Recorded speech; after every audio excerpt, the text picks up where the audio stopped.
后来乡亲啊，继续来看一位中小姐，这个张小姐来指控到嘉义基督教病院附属的照护中心，讲伊爸爸过去这2年来有真侪届，拢因为血液当中的钠浓度伤悬送急诊，但是拢找无原因。一直到2个月前，伊甲爸爸的牛奶摕来啉，竟然是咸笃笃吞袂落去。啊，送检验发现，这个牛奶钠的含量竟然是超标30多倍。伊质疑这个牛奶红动过骹手，啊，病医是来回应讲，奶粉是家属提供的，后续的分装甲冲泡是照护员负责的。到底是倒位出问题？已经进入到司法调查。我现在要开始抽了。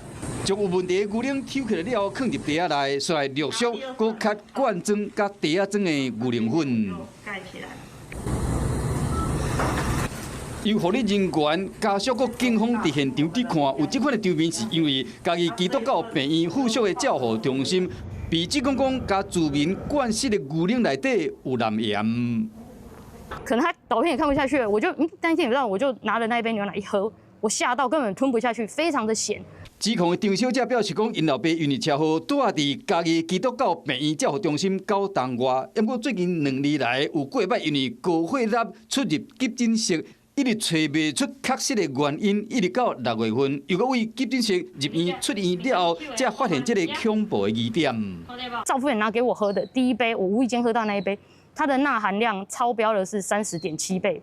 张小姐的老爸伫2023年9月份头一摆出现高血压，续来就因为同款的症头走过摆的急诊，一直到2025年5月12日时。张小姐发现因老爸入院的期间，食院方提供牛奶粉了后状况有较好，所以讲甲院方买茶仔装的牛奶粉提供予照护中心，想要到出院了后，过当天5月13又搁送急诊，一直到6月17出院，暗时差不多9点半，照护人员要甲灌牛奶的时，发现讲这个牛奶咸甲吞袂落去。张小姐质疑讲牛奶粉有问题，就将灌食的牛奶送验，发现讲迄一天照护人员灌的牛奶超过标准30倍，家属质疑讲。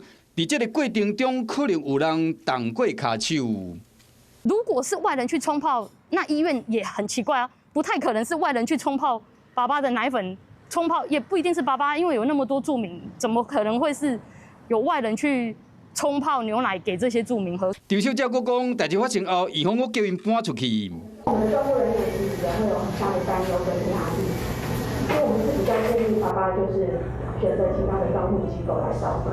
针对家属的指控，院方冇解说。医院方完全没有跟照顾人员都没有这样的动机啊那甚至这件事情还是我们因为建议他喝掉才发现。这个代志目前已经进入司法的调查阶段，嘉义县卫生局表示讲会提供协助。对家属来讲，到底是哪一部分出问题？希望佢会当赶紧查出真相。